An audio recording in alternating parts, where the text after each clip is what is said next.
وصحبه وسلم خصوصا إلى جميع مشايخنا وأساتذنا وعلمائنا المخلصين العاملين وجميع ساداتنا العلويين وجميع ساداتنا الصوفية وعلمائنا الشافعية وجميع المحدثين والمفسرين وأسلافنا الصالحين نخص خصوصا إلى الإمام أحمد بن حسين الأصبهاني والشيخ ابن قاسم الغزي والشيخ إبراهيم البيجوري أن الله يتغشاهم جميعا بالرحمة والمغفرة ويعيد علينا من بركاتهم وأسرارهم على هذه النيات ولكل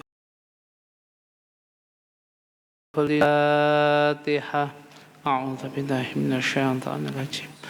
بسم الله الرحمن الرحيم. الحمد لله رب العالمين الرحمن الرحيم مالك يوم الدين إياك نعبد وإياك نستعين اهدنا الصراط المستقيم صراط الذين أنعمت عليهم غير المغضوب عليهم.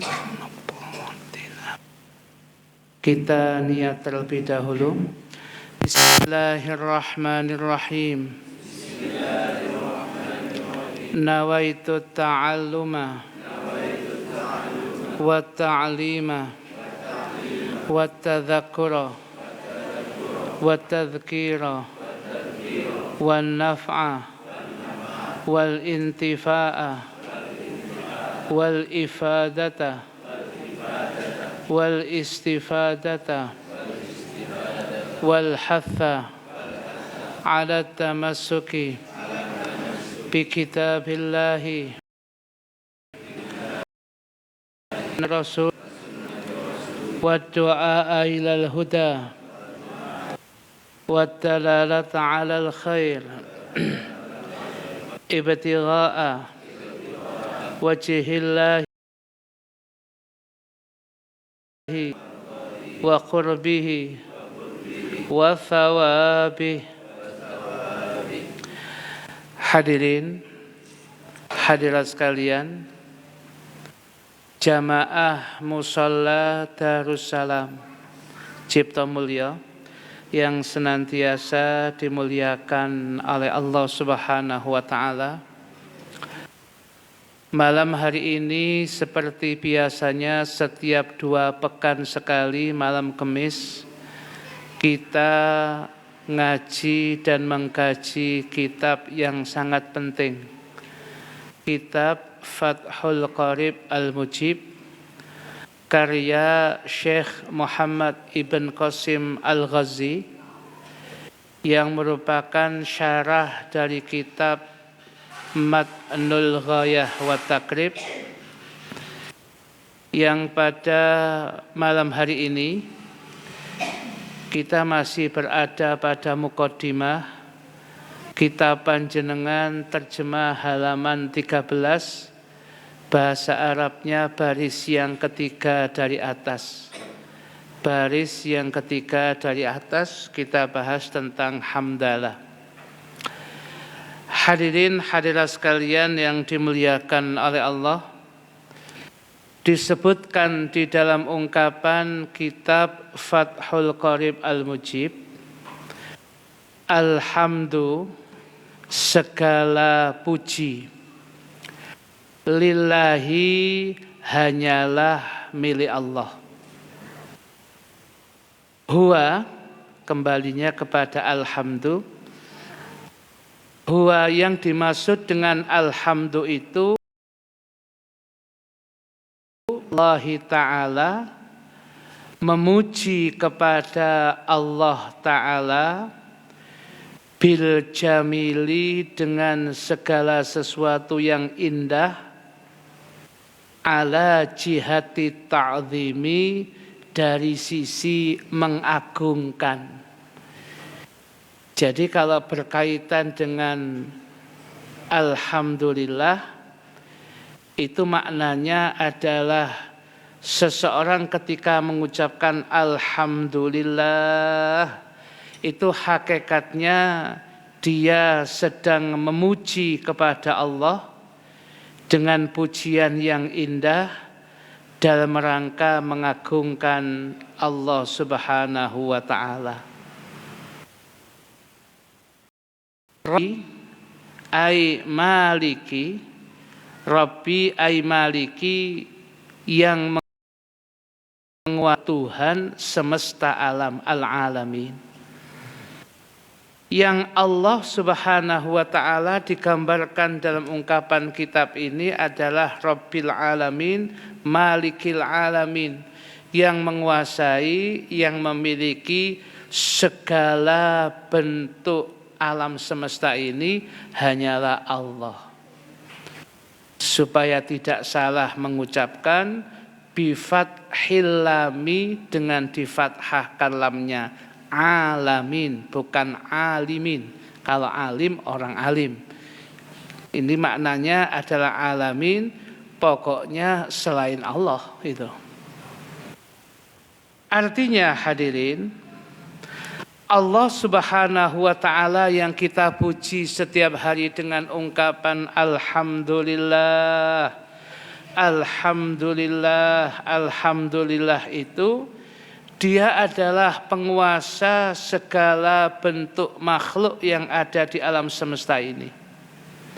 Tidak ada satupun makhluk kecuali memang ciptaannya Allah. Wa huwa, ungkapan kata al-alamin, dhamir huwanya kembali ke al-alamin, kama qala Ibnu Malikin, sebagaimana dikatakan Al-Imam Ibnu Malik, pengarang kitab Alfiyah, nadhaman nahwu Alfiyah 1000 bait. Yang dimaksud dengan ungkapan alamin ini adalah ismu jam'in, isim jamak, khasun, yang khusus, biman yakilu, untuk orang yang berakal.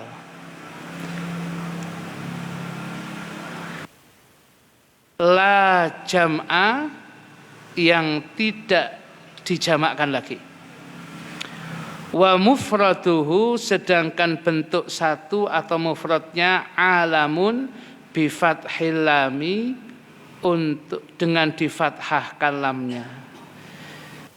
Menurut Imam Ibnu Malik sahibul Alfiyah, yang dimaksud dengan ungkapan alamin, alam, itu adalah isim jamak khusus untuk orang yang berakal. Jadi itu versinya Imam Ibnu Malik. Berkaitan dengan Imam Ibnu Malik Al-Andalusi, beliau asalnya dari Andalus, Spanyol. Kemudian beliau menyeberang, akhirnya sampai ke negeri Suriah, ke negeri Syam, sampai ke kota Damaskus, Suriah. Karena beliau orang asing, beliau kemudian berusaha mengenalkan diri, dan memang di sana sudah ulama besar terkenal. Akhirnya beliau mulai ngajar, ya ada yang belajar, ada yang tidak, karena beliau bukan orang asli Damaskus, Suriah. Sampai kemudian pernah dikisahkan, beliau itu kemudian berdiri di depan pasar, hadirin. Beliau berdiri di depan pasar sambil mengatakan, man yuridu an yata'allama indi an-nahwa was-sarfa wal-fiqha wal-haditha.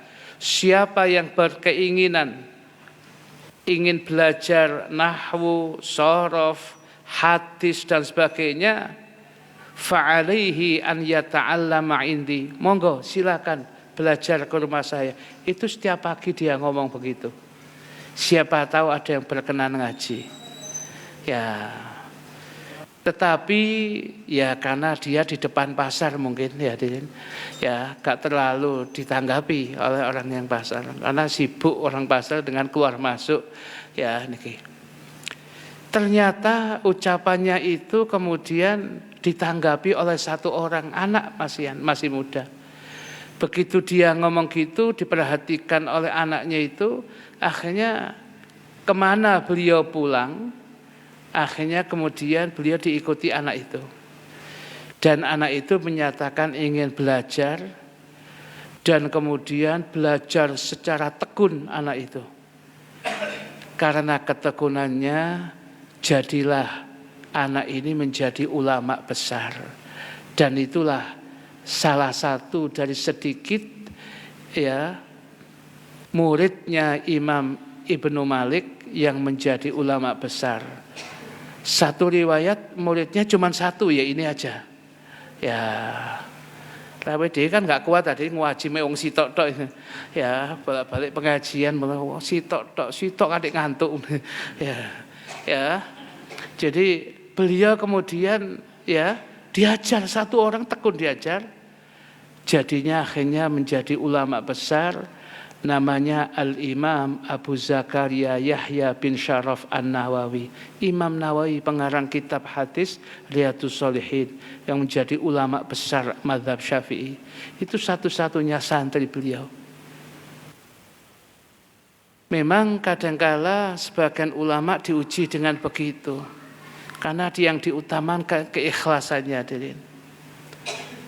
Dan ini pernah terjadi di dalam manaqib sejarahnya Al-Maghfurlah Ki Haji Baidawi Lasem, Jawa Tengah.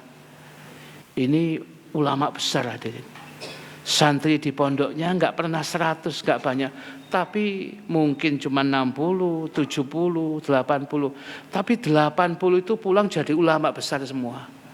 Masih ewonan kan wis dadi iki 80 dadi kabeh. Ya itu. Ketika dia ngajar di Masjid Jami' Lasem, yang diajar bukan main, tafsir yang berat, tafsir Baidawi juga namanya, 2 juz. Dia mengaji tafsir Baidawi antara maghrib dan isya, pengikutnya santrinya cuma 1. Santri 1 itu di tengah, kadek ngantuk-ngantuk ada di sini. Ya, nggawa kitab tapi balik ngantuk. Diajar saja sama Yai Baidawi, dengan tekun diajar. Ternyata setelah dia pulang santri itu jadi ulama besar. Santri itu tidak lain adalah Kiai Abdullah Fakih Langitan hadirin. Dia cerita, kula singen ngaji dhewe enten Masjid Jami' kan sing teko. Ngaji kemudian datang Yai Baidawi langsung wali besar hadirin. Ya, yang mendiri salah satu pendiri Nahdlatul Ulama dan salah satu pendiri Jam'iyah Ahlut Thariqah Mu'tabarah. Ya. Jadi ketika itu kemudian jawabannya satunya cuma 1 itu, bolak-balik ngantuk mawon. Tapi yang ngantuk itu justru jadi. Jadi kalau panjenengan pas ngaji kula ono sing ngantuk, yakin insyaallah dadi niki. Ya Allah, ya insyaallah dadi. Nggih, dadi turune nggih ya bener. Ya. Kedah ngoten hadirin, tiyang kudu husnudzon, baik sangka. Orang sudah ngaji itu harus dihargai, luar biasa loh. Jenengan datang mriki Bapak Ibu, itu sudah perjuangan hadirin. Meninggalkan di rumah, kemudian meninggalkan kegiatan, tak selak-selakna teko maghrib isya ngaji, itu sudah perjuangan. Jadi saya ngaji cuma 1, tapi justru yang 1 itu yang menjadi itu Kiai Abdullah Fakih Langitan, ulama besar. Mengatakan ada yang salah satu dari pakunya bumi yang tenjawa ini Kiai Abdullah Fakih. Kalau Kiai Abdullah Fakih mau ngomong Gus Dur pun takzim pun siap pun. Ya, sampai begitu orangnya enggak banyak ngomong Kiai Abdullah Fakih. Tapi sangat luar biasa pondok pesantren Langitan itu. Nah, hadirin hadirat sekalian yang dimuliakan oleh Allah, dikatakan li'annahu, karena sesungguhnya kata-kata alamun itu adalah ismun nama amun yang bersifat umum. 5, untuk segala sesuatu siwallahi ta'ala, selain Allah ta'ala. Pokoknya selain Gusti Allah namanya alam. Kalau dijamakkan alamun atau alamin itu. Pokoknya selain Gusti Allah itu alamin sudah. Da Gusti Allah itu Rabbil Alamin, Tuhan semesta alam, pemilik segala bentuk alam semesta ini, Allah Subhanahu wa Ta'ala. Kemudian wal jam'u, sedangkan jamaknya itu khasun bima yakilu. Sedangkan kalau kemudian dijamakkan, ada yang mengatakan itu khusus untuk yang berakal. Artinya yang berakal saja ciptaan Allah, apalagi yang tidak itu. Nah, itu upan alhamdulillahi rabbil alamin. Wa sallallahu wa sallama. Wa sallallahu, semoga Allah melimpahkan salawat. Salawat di sini maknanya adalah rahmat ta'zim hadirin.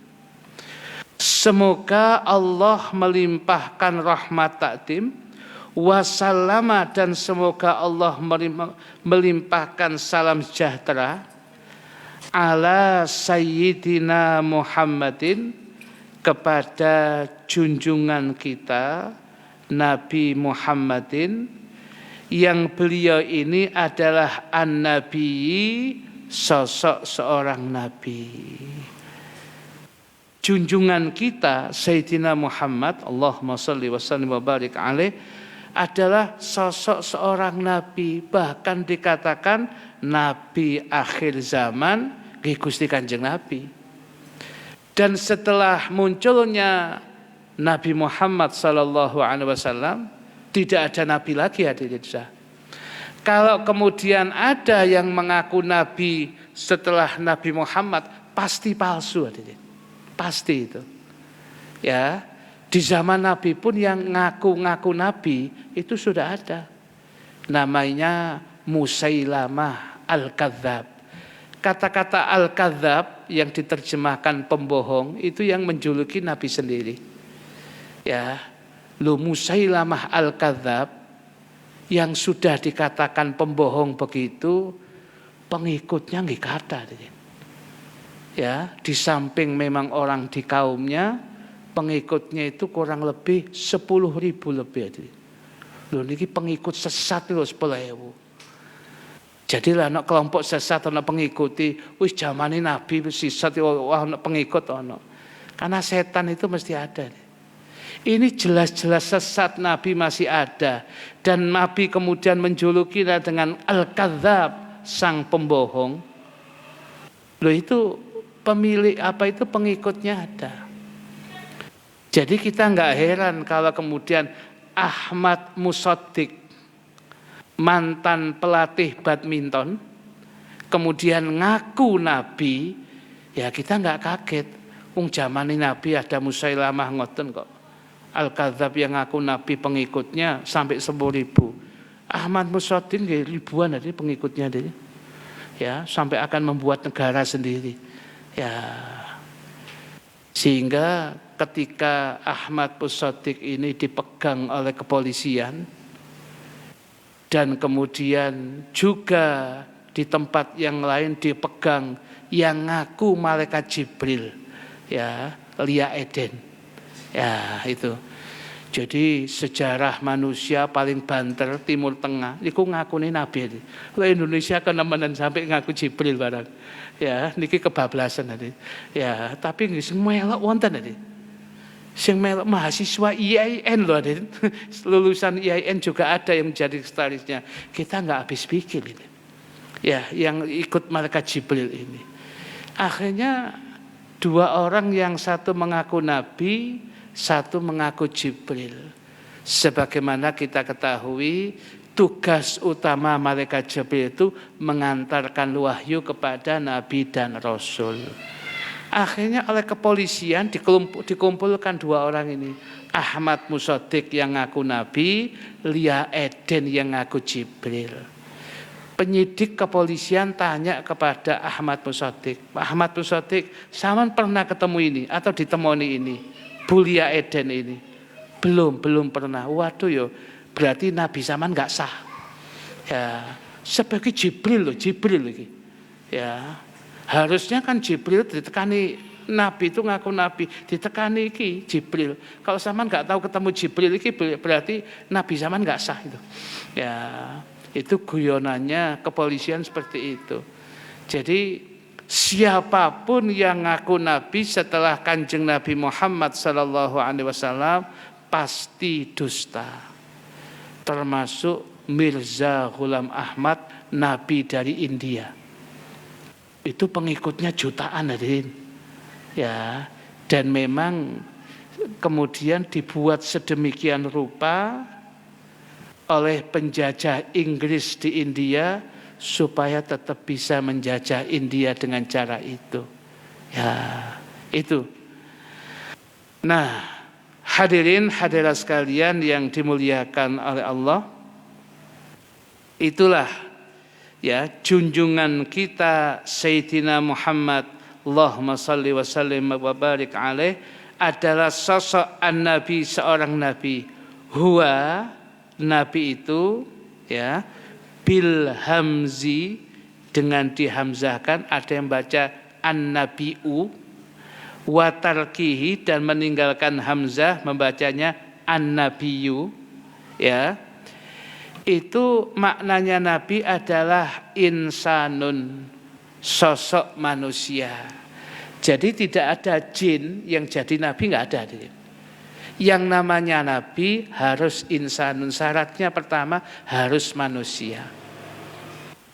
Jadi mboten wonten jin dados nabi, tidak ada. Uhiya ilaihi, yang diberikan wahyu kepadanya.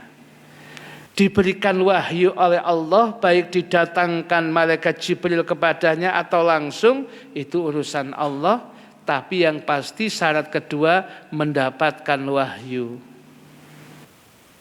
Loh, sampean ngaku nabi itu karena wahyu, mboten, sebab jeneng kula wahyu. Wah, itu gak masuk hadirin. Ya niki. Ya. Bisyar'in, ya, dengan satu syariat, yu'malu bihi, ya, yu'malu bi, dia diberikan wahyu dengan satu syariat yu'malu bi, untuk diamalkan.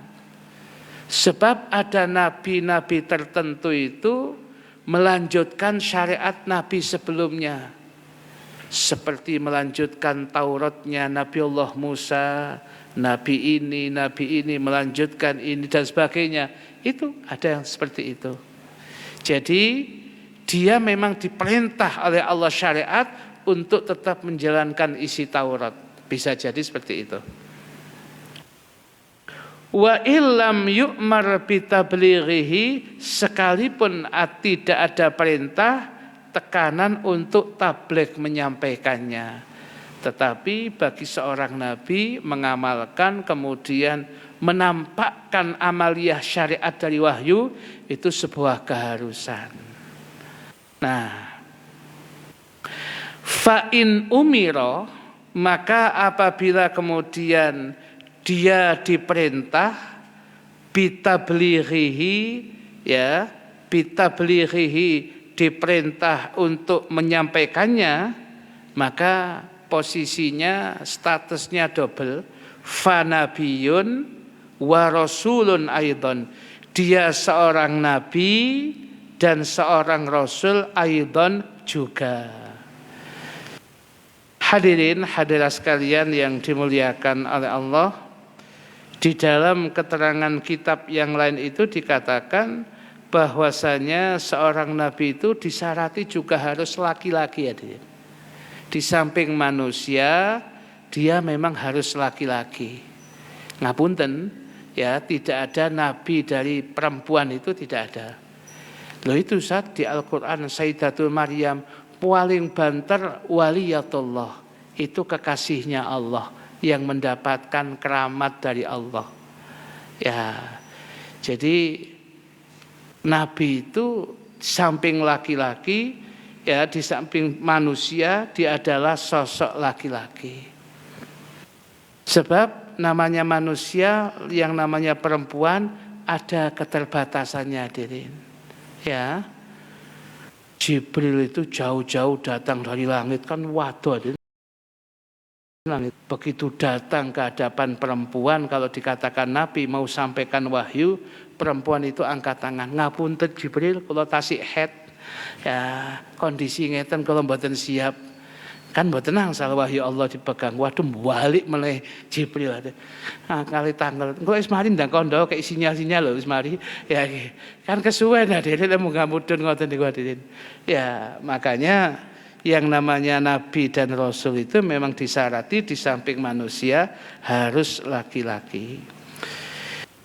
Kemudian wal makna, sedangkan maknanya adalah yunshi'u, Allah menumbuhkan atau Allah memberikan as-salata, salawat, wassalama dan salam alaihi, kepada Kanjeng Nabi Muhammad sallallahu alaihi wa alihi wasallam. Jadi artinya wassallallahu ala sayyidina Muhammad Nabi, ya. Kemudian ada ungkapan wassallallahu wasallama ala sayyidina Muhammadin Nabi, itu maknanya Allah memberikan salawat ta'zim dan salam itu kepada Nabi Muhammad sallallahu alaihi wa alihi wasallam. Kemudian di dalam ungkapan Fathul Qorib itu juga dibahas ungkapan wa Muhammadun.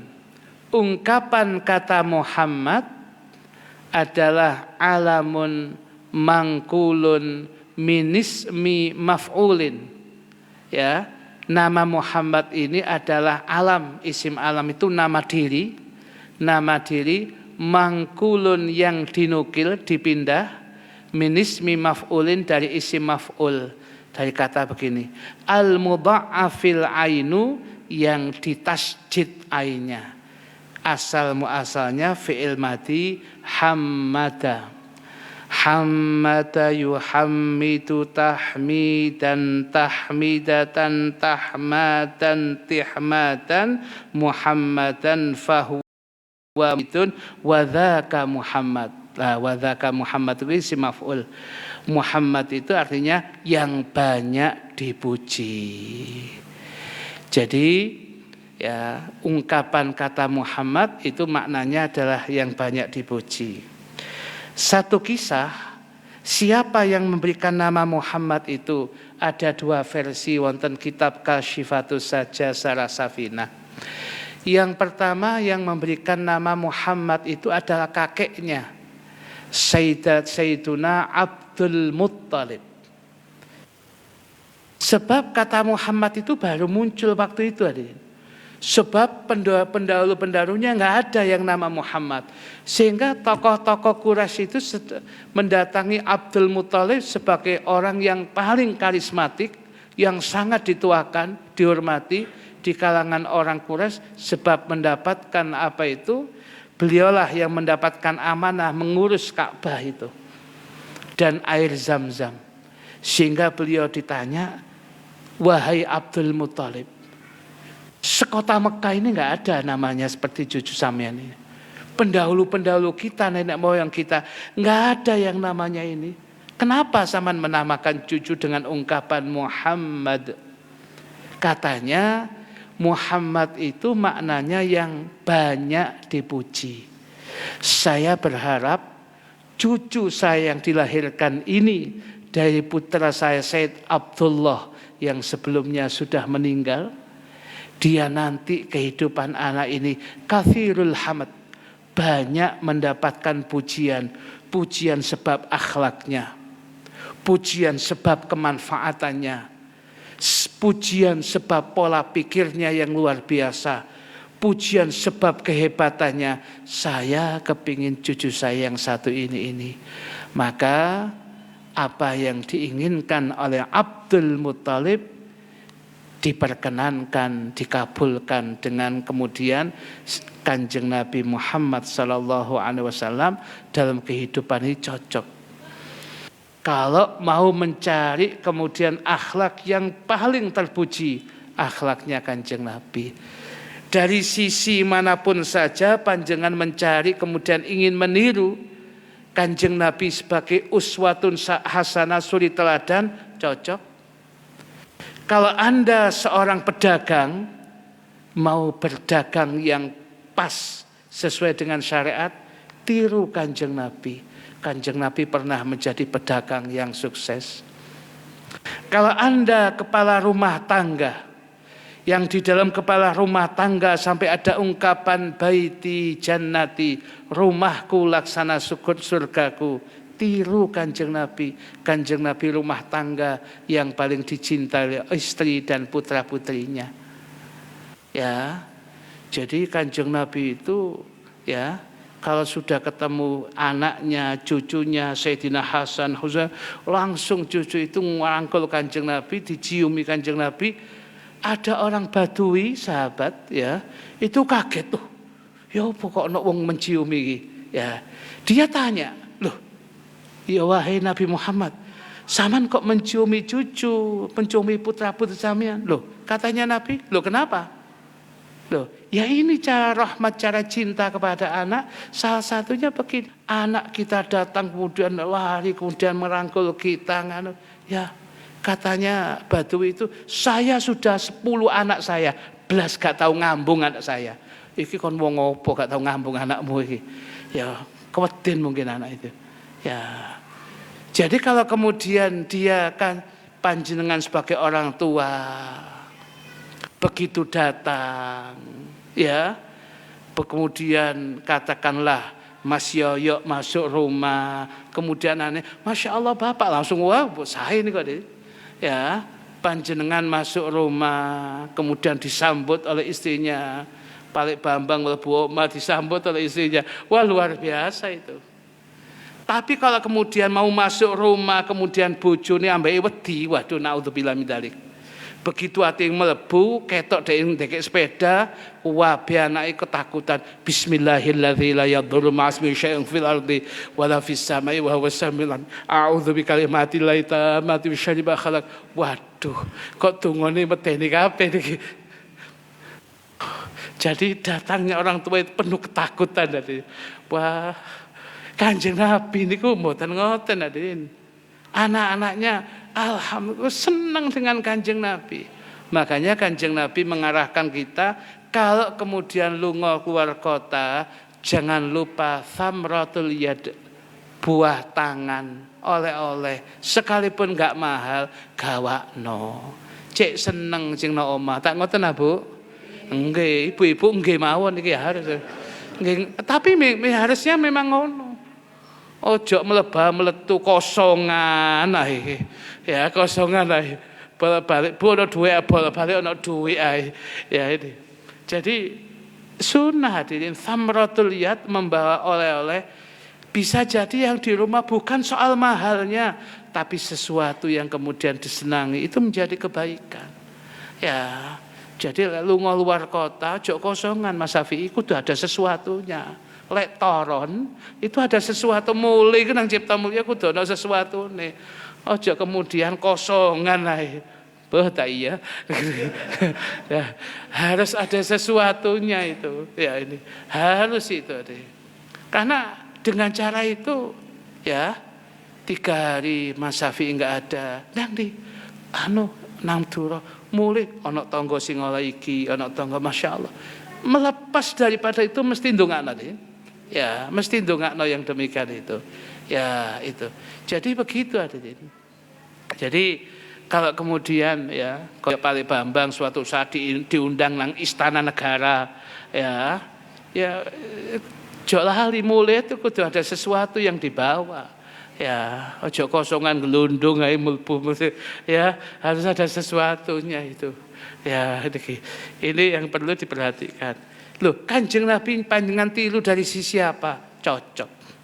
Al-Qaidul Azim, Kanjeng Nabi menjadi panglima tertinggi.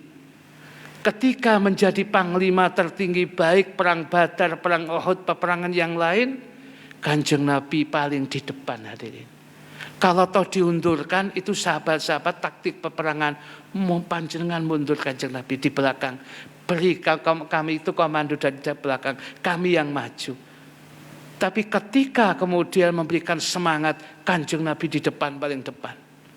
Ya, Dan Kanjeng Nabi pun pernah kehantam dihantam dengan pedang, pernah hadirin. Sampai separuh daripada kopiah besinya itu, ya, yang topi baja besinya itu pernah rengat itu karena dihantam pedang. Nabi tetap maju yang demikian.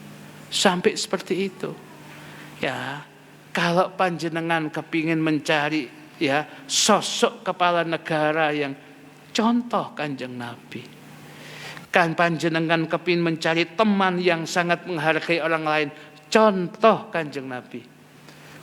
Panjenengan menjadi orang yang didatangi tamu penerima tamu yang terbaik, contoh Kanjeng Nabi. Begitu sahabat-sahabat datang ke rumahnya Nabi bertamu, tidak lama kemudian ada sesuatu yang dikeluarkan. Bu air putih, bu sesuatu, kurma, disuguhkan oleh Nabi. Karena tamu itu sekalipun sudah datangnya tamu itu membawa rahmat, pulangnya membawa dosa-dosa kecilnya sahibul bait yang tuan rumah.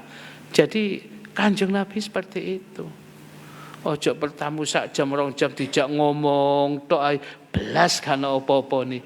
Ya, meroti delok selambu bojone kok mangan enak mbek anak-anake. Wenake rek ketok selambu. Ya niki. Ya, ini kurang bagus hadirin. Mau niru Kanjeng Nabi dari sisi apa? Paling cocok. Kanjeng Nabi kalau menjadi muallim pengajar yang terbaik Gusti Kanjeng Nabi. Dengan trik-trik pengajaran, metode pengajaran yang sampai dihitung oleh Syekh Abdul Fattah Abdul Ghudda, 46 cara metode mengajar Kanjeng Nabi yang tidak pernah ada. Kecuali Nabi yang bisa melakukan. Dan baru kita bisa menirunya. Ya, bagaimana kemudian Nabi ketemu anak muda Abdullah bin Umar, dirangkul, ditepuk-tepuk tangannya. Bangga, ini area nom di kono. Ya, kalau bahasa kita apa? Kemudian dinasehati. Masih sangat kecil remaja, usia 7-8 tahun, Abdullah bin Abbas tengah-tengah salat dipegang kepalanya, diputar oleh Kanjeng Nabi sebab di kiri, harusnya di kanan kalau jadi makmum ketika salat tahajud. Loh, itu diingat oleh Sayyidina Abbas. Ya, Kanjeng Nabi ku kepada anak perhatian. Anak kecil diajak omong Kanjeng Nabi, jalan, assalamualaikum. Ini salam Kanjeng Nabi. Ya, jadi kalau Anda lewat kemudian ya anak-anak seneng, oh berarti bagus. Begitu sama lewat anak kecil langsung bluwai kabeh, ngali. Wah, wedi. Waduh, sampean kula apa kok medeni arek. Ya, itu. Jadi sesuai sudah ya. Nabi Muhammad itu sesuai dengan namanya seperti itu. Kemudian hadirin, dalam kitab Kasyifatus saja itu yang memberikan nama itu langsung Allah melalui kemudian ilham kepada Sayyidatuna Aminatuz Zuhriyah, ibunda Kanjeng Nabi. Ketika kondisi hamilnya Gusti Kanjeng Nabi, Sayyidatun Aminah tidak seperti wanita hamil yang lain. Besar memang, tapi enggak terasa sakit sama sekali. Kalau orang sekarang kan tambah bulan tambah rada abot. Ya. Tambah bulan tambah abot kayak backpacker mek dekek ngarep ngoten ta. Ya. Jadi mboten terasa sakit sama sekali. Dan ketika beliau merasakan dalam proses kehamilan itu ada bisian ilham kepada Sayyidina Aminatuz Zuhriyah. Malaikat yang membisikkan mengatakan, hamilti bisayyidil bashar fasammihi Muhammadan. Wahai Sayyidatuna Aminah, engkau sedang mengandung ya Sayyidil bashar, pemimpin manusia masa depan. Maka kalau nanti lahir, panjenengan beri nama Muhammad. Itu hadirin. Jadi Muhammad itu nama yang baik hadirin. Kalau kemudian kita punya anak, punya cucu, namakan Muhammad. Harapannya apa? Barokah Kanjeng Nabi, anak saya dari yang namanya Muhammad.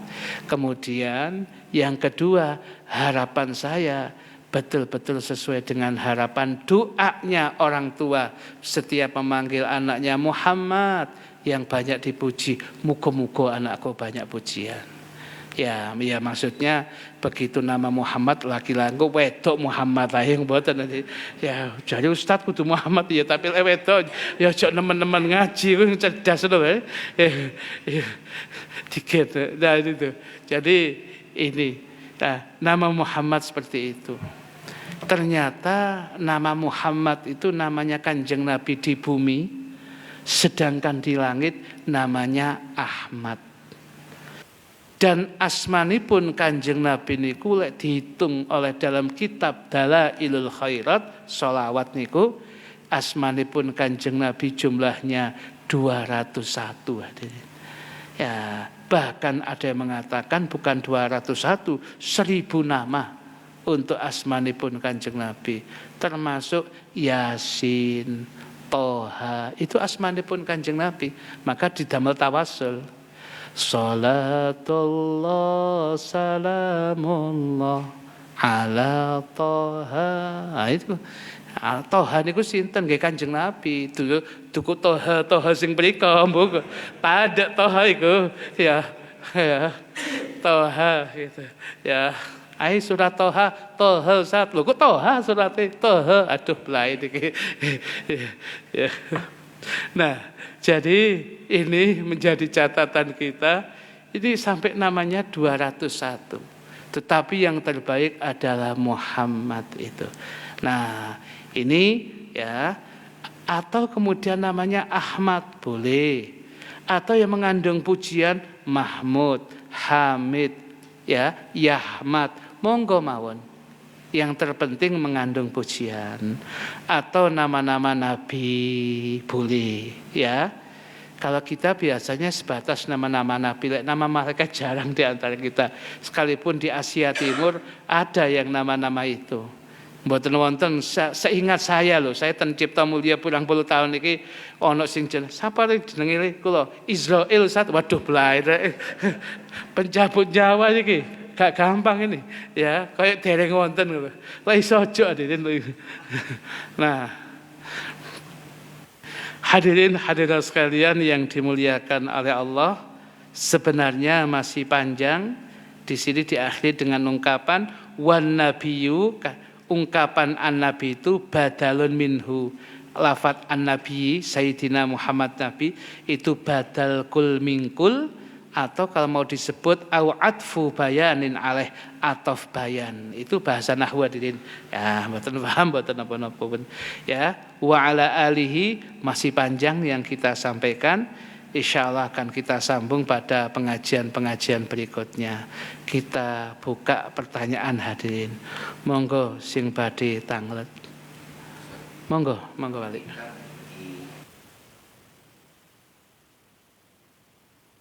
Iya, kitab yang ditulis sholawat itu apakah ada keberkahannya? Ada itu. Jadi disebutkan wonten kitab Kasyifatus Saja, Sarasafinatun Najah. Selama tulisan sholawat itu masih ada di situ, orangnya terus-menerus mendapat rahmat dan keberkahan hidupnya.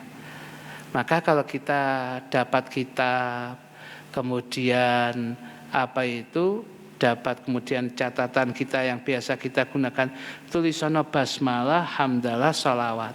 Ya, lek duit ojo hadirin. Ya, kan duit itu kemana-mana itu. Ya, wape duit kayak sholawat. Cek balik tang aku selalu balik itu ya apa? Ya, oke.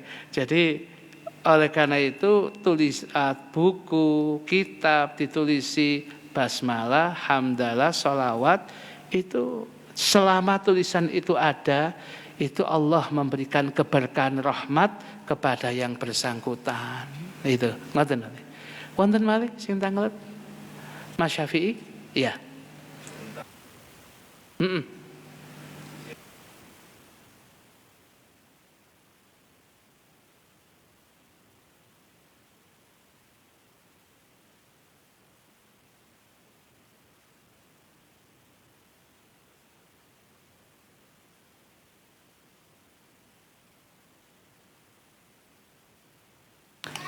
Jadi Mas Syafi'i, orang yang melaksanakan kurban, ada ibadah-ibadah tertentu itu boleh diwakilkan, termasuk kurban. Asal sudah ada taukil, ya, perwakilan, dia sudah mewakilkan, saya wakil ya kepada panitia Bapak Fulan, ya disebut dengan ketua takmirnya atau Bapak Fulan, saya wakil kepada Bapak Fulan untuk mengurus milik saya, mau menyembelihnya sekaligus membagi kepada yang berhak, monggo Pak.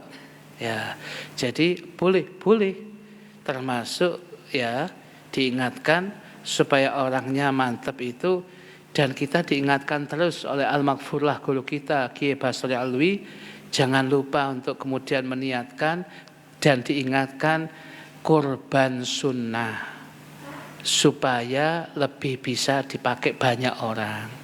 Sebab kalau hanya kurban, khawatirnya nanti dijadikan itu dianggap nazar. Kalau nazar sebatas fuqara wal masakin yang bisa menikmati. Panitia enggak boleh, orang kaya enggak boleh, yang punya juga enggak boleh. Seakan ada. Jadi diingatkan supaya bisa dirasakan banyak orang, kurban sunnah. Jadi kalau ada datang orang titip, diingatkan, nggih, kula terami kurban sunnah nggih, diingatkan. Awam itu seperti itu.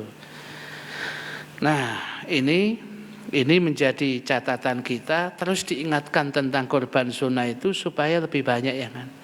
Dan kemudian karena ini panitia, diserahkan panitia, sekaligus minta izin Mas Syafi'i, izinnya begini.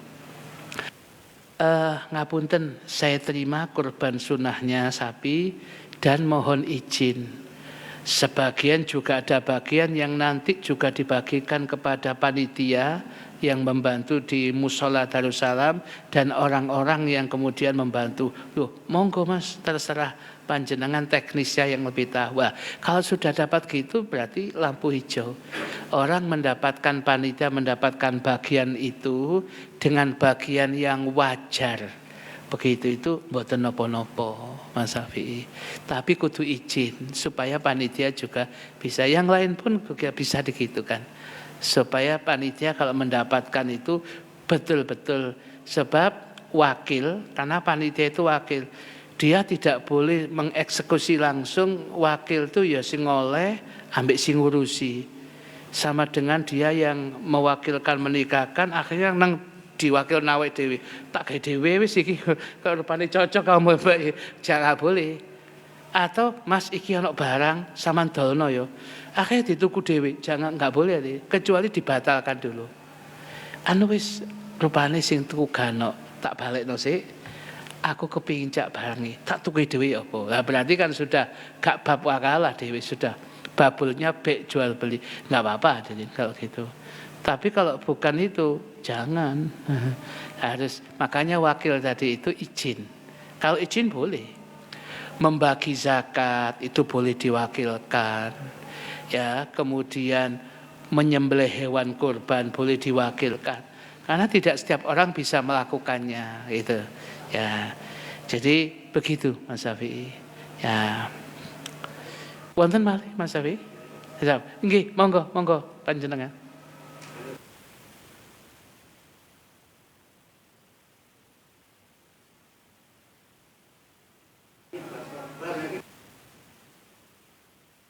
Iya, kalau ten kitab itu disebutkan iki gail kurbana, iya, itu nazar hadirin, wajib hadirin. Makanya jawaban saya gimana Ustaz? Yang benar kalau kita iki gail kurban, iya kurban sunnah, tambahno sunnah hadirin. Ya gitu. Soal kemudian lho apa Pak kok tambahi kurban sunnah wis sampean gak ngaji menengohi. Ya, kurban sunnah gitu. Ya. Supaya kemudian, sebab keterangan kitab sedanten itu, wih, wedhuse rek guibas gede. Kaya apa Cak? Kurban ah? Yo, itu nazar itu. Dan Kiai Basri mengatakan mesti mengingatkan itu. Maka supaya tidak jadi nazar, maksudnya sing kurban ya sik kepingin kok oleh bagian, maka ditambah kata-kata dari awal memang niatannya sunnah, bukan nazar.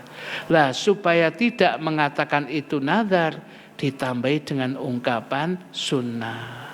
Wih, pedusnya gede, kayak apa ya? Kurban, ya kurban sunnah. Loh dia sudah ngomong kurban loh, si ngomong kurban kan dia, wong saya yang punya kambing. Ya, jadi kalau saya, wah kurban, iya kurban sunnah iki. Iya mas, kurban sunnah. Ngono. Jadi tinggal ditambahi sunnah saja. Ngoten Mbak. Jadi semuanya Din, begitu Din. Ya, supaya kemudian ibu-ibu kalau kemudian ya kurban sunnah. Ngoten Bu nggih? Oke, pokoknya bapak ibu kemudian diusahakan siapa yang mampu diusahakan kurban. Kalau sampai harinya belum bisa minimal kurban perasaan lah Din. Ya. Monggo.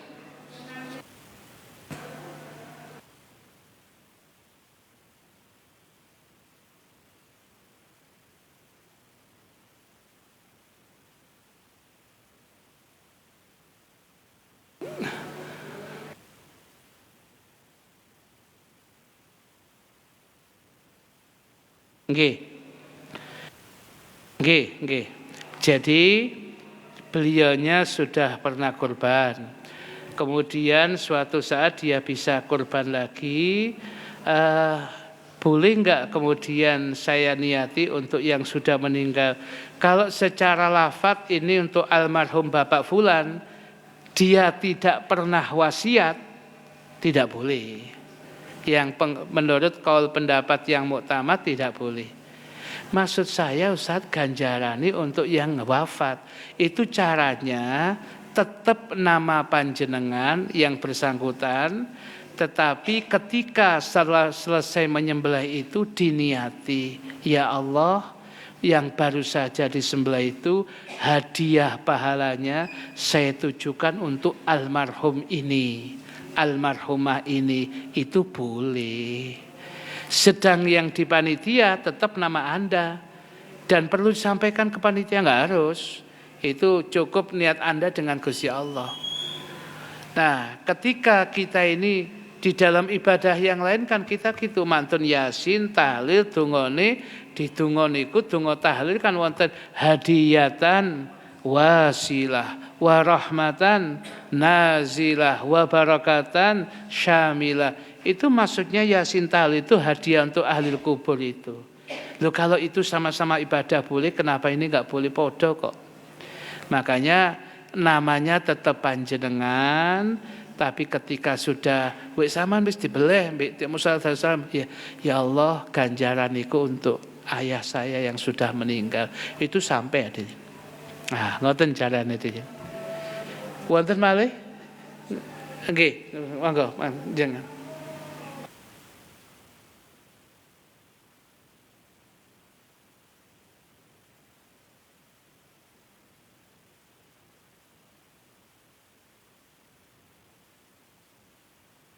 Selesai, kalau boleh, kalau sudah lebih enak lagi dimiliki seseorang dulu. Nanti saya minta ya, dan saya minta, kula minta, dan nanti itu hak saya, dan kemudian saya nanti saya masak boleh, oh boleh, ya. Tetapi dengan catatan menyembelihnya tepat waktu. Artinya sudah sholat, sudah khutbah baru itu. Jangan isu-isu karena digayahno dibeleh dhisik. Kesuwen wis ojo adelin. Ya. Wis diambek wonge diolahi malah dibeleh isu. Ya, lek awan gak cukup waktune kok gawe wong-wong kan lho. Ya, bolehnya boleh tapi waktunya kudu tepat menyembelihnya. Kalau orangnya memperbolehkan selesai. Ya. Dan itu yang wajar mawon, jangan ya gitu. Ya, Mas memang.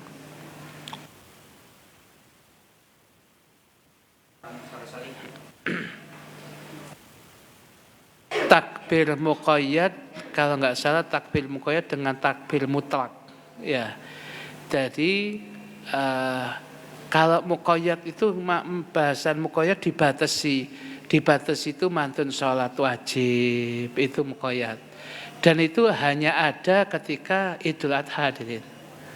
Kalau Idul Fitri kan malam terus ya itu hadirin. Mau sholat, di luar sholat itu takbir itu sampai imam masuk pengimaman ketika sholat Idul Fitri itu Idul Fitri.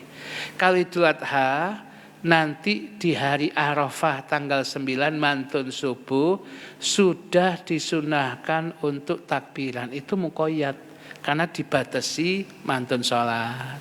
Mantun sholat jamaah takbir itu dibatasi itu toh. Tapi begitu malamnya, malam riyo itu namanya mutlak kuwabe jam sudah. Mau di jalan, mau di rumah, mau di masjid, apapun aktivitasnya, pokoknya imam belum masuk pengimaman salat Idul Adha, takbirnya mutlak.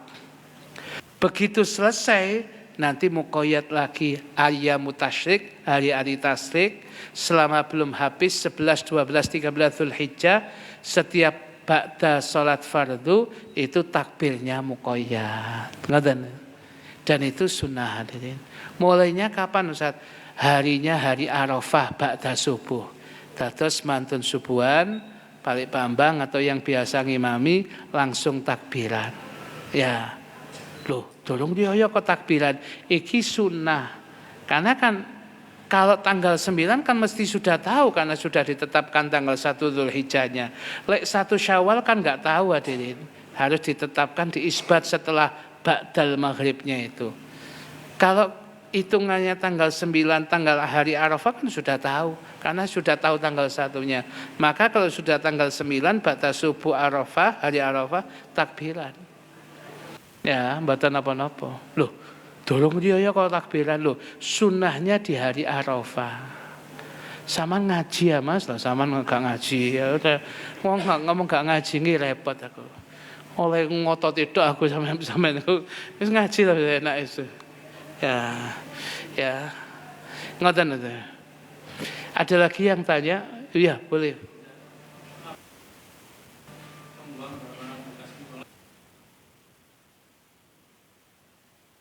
Diulangi Mas ya.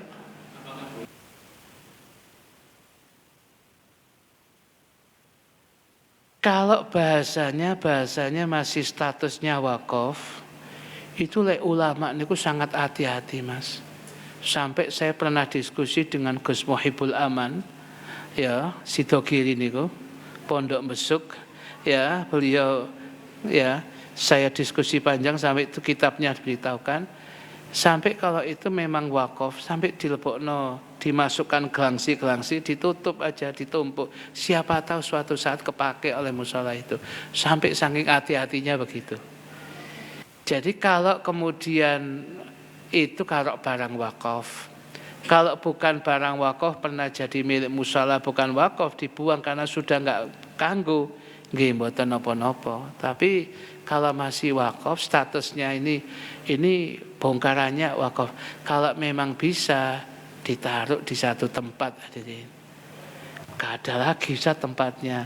Ya, kalau memang tidak ada, cari mungkin musola yang sedang bangun, butuh urukan. Minal musola ilal musola. Lek masjid minal masjid ilal masjid. Ya. Jadi caranya seperti itu, digolek dulu Mas. Ya. Kalau sudah dicari tidak ada, itu tadi saya tanya, Gus ini kalau sudah lama, ini saat kitab ditunjukkan kita. Dimasukkan satu tempat gelangsi, ya ditunggu aja. Ya memang begitu, memang barang wakaf. Ya, barang wakaf itu sangat hati-hati seperti itu. Jadi kalau memang kemudian katakanlah musola punya rencana, Mas, punya rencana untuk mau bangun, itu kemudian diperhatikan dulu, nanti mbuake nang ndi. Itu jauh-jauh hari sudah direncanakan. Jadi cekak bingung, wis kadung dirobohno musola kemudian nang ndi mbuake iki. Waduh, ya, sebab kondisi gitu padha kesel Mas itu. Jadi rencana panjang itu sudah dibuat. Oh, iki wong ate nggawe musola, butuh urukan. Jadi umpamane boto-boto sisa diuncana kono, podo minal musola ilal musola, dari musola ke musola. Jadi memang direncanakan jauh-jauh hari. Sebab kadang-kadang ya harus dimaklumi Mas Yoyo. Saman gelem genteng iku, ya genteng. Ya. sing orang gelem yo genteng sing anyar hadirin ya. Lek genteng-genteng lawas iku nggih sepurone ya itu. Kadang-kadang enggak siap itu. Tetapi kalau bisa jadi masih ada itu ya. Masih ada yang siap itu tempat-tempat yang agak desa gitu terpencil ya ada. Jadi kalau kemudian memang bisa itu dilemparkan kepada musola yang lain Mas Yoyo. Ya kalau memang sudah tidak bisa sama sekali, ya sudah gak iso saat ini enggak ada lagi. Dan ini sudah enggak ada nilainya. Paling kepepet hadirin, beberapa takmil pun urunan ngeten. Ayo diniati dituku sudah. Diniati dituku sak mampune kita, karena sudah milik kita, mau kita buang enggak apa-apa. Itu paling akhir Mas Yaya. Dituku, setelah ya dituku dengan kemampuan kita. Setelah itu dimasukkan kas masjid, ya karena sudah milik kita, ya kita buang enggak apa-apa sudah. Ya, tapi kalau memang masih bisa dicari musola, cek wakafnya terus Mas itu. Ya, kalau sudah kepepet betul-betul ganok yang sudah, dan ini satu-satunya cuma dibeli wong kondisi seperti ya sudah ya panjenengan beli beberapa orang dengan kemampuan urunan mungkin dituku 50.000 ka 100.000, nah itu dimasukkan ke kas musola wis, dan setelah itu mau dibuang kemana monggo karena sudah milik pribadi Anda. Itu paling akhir Mas Yaya, ketika sudah tidak ada alternatif yang lain ya gitu Mas Yaya. Nggih.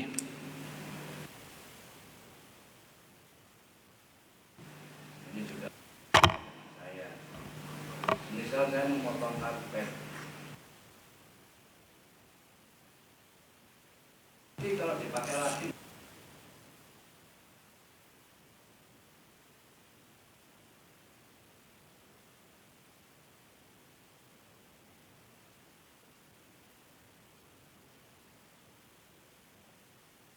Iya, selama masih sekalipun kalau seperempat setengah kan masih bisa kemudian damel keset dan sebagainya kan bisa. Selama masih bisa dikembalikan ke musola dikembalikan hadirin.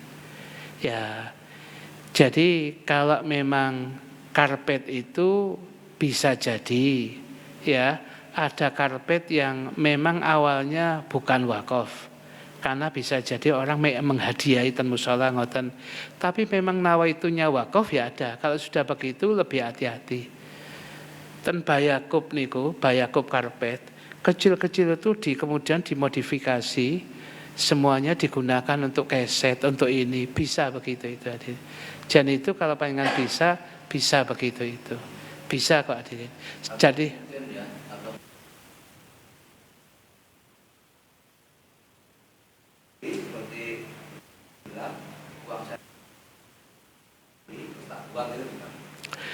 Jadi kalau kemudian masih bisa digunakan, karena kalau setengah meter, seperempat meter, ya. Ya, kalau memang masih masih bisa, ngeten, kalau masih bagus dan kemudian ya ini tetap diusahakan memang kemudian jangan dikeluarkan dari masjid. Siapa tahu ada gunanya. Ya, jadi kalau sudah kadung kepepet, sudah enggak ada cara lain menurut panjenengan dan sepengetahuan takmir yang lain, iki ganok coro. Kecuali saya beli dan nanti saya buang, atau saya beli saya modifikasi gini. Kalau masih bisa dikembalikan, intinya gini. Kalau masih bisa dikembalikan ke masjid dengan bentuk apapun, jangan dibuang. Jangan dimiliki pribadi, kembalikan ke masjid sekalipun dimodifikasi. Kemudian kalau kemudian gak bisa saat situasi kondisi itu gak iso. Mudiapakna wis gak iso. Kalau sudah memang tidak bisa, ya minta izin kepada takmir dan yang lainnya, karena sudah sama sekali daripada dibuang sia-sia, tak tukune dan kemudian saya masukkan ke kotak amal sebagai bagian, atau kita berikan kepada takmir, ya kisaman tak serana sama masukkan kotak amal, dan sudah nggak bisa ini yang demikian. Kalau itu sudah paling akhir, ya ngoten nggih, ya paling akhir, dan yang tahu paling akhir jenengan, karena yang jenengan yang melihat situasi kondisi. Welek Ustaz iki ati diapakno meneh kan. Kalau sudah orang mesti semua mengatakan buang saja, ojo wis tak tukuni ae, duwe masuk kotak amal baru nanti kita buang atau terserah panjenengan. Itu paling akhir hadirin. Ya, paling akhir ketika sudah tidak bisa kemudian kita gunakan. Karena diibaratkan di dalam kitab Fathul Mu'in itu kayu-kayu yang sudah lama, lapuk, sudah enggak bisa, cuman satu, cuman dibakar tok bisanya, ya tetap dibeli ya. Baru kemudian dibakar, uangnya dimasukkan kas masjid bagi yang berkenan. Supaya walaupun sedikit, hasil wakaf itu masih jalan. Ini paling akhir. Ngoten nggih. Bismillahirrahmanirrahim. Alhamdulillah. Oh, cek sekedar. Nggih. Nggih.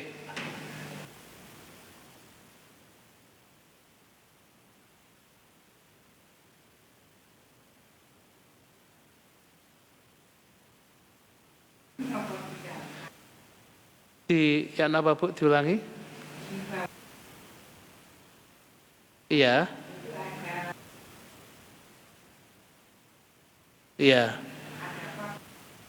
Ya. Oke. Barangnya di mana sekarang? Iya. Oke.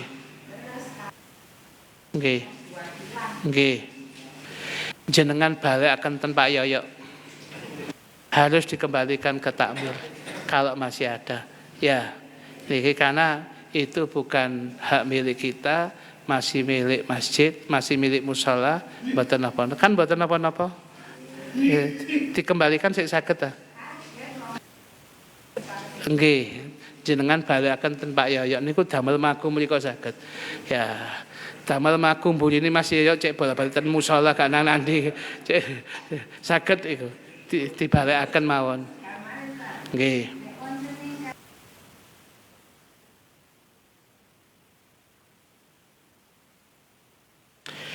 Kalau kembalinya kepada keperuntukan gadane musa, katakanlah ten apa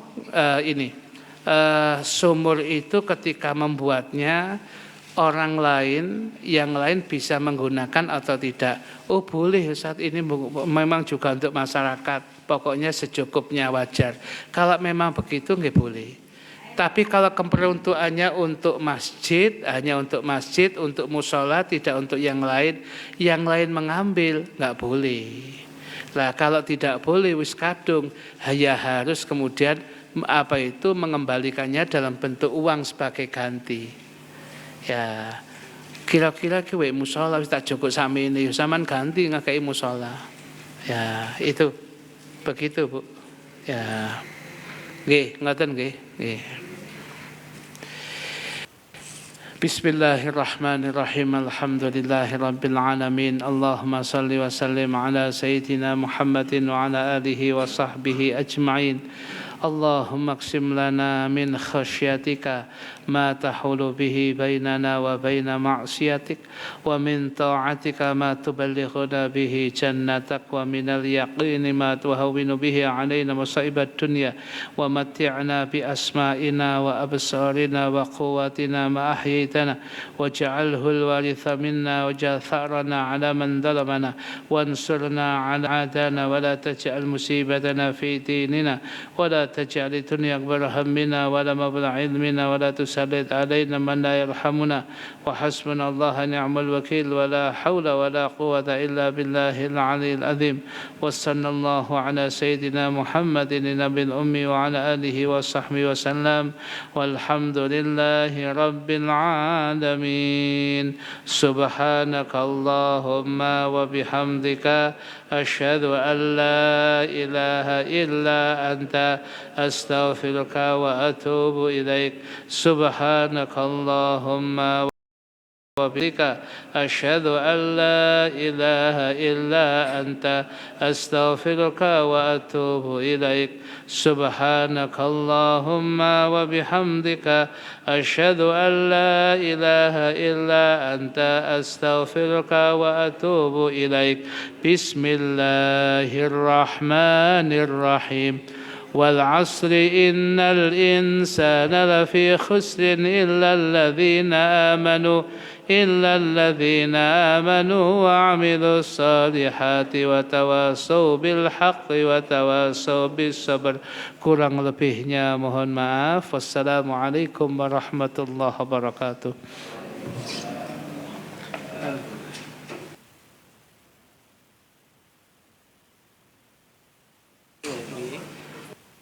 Pak Mustafa.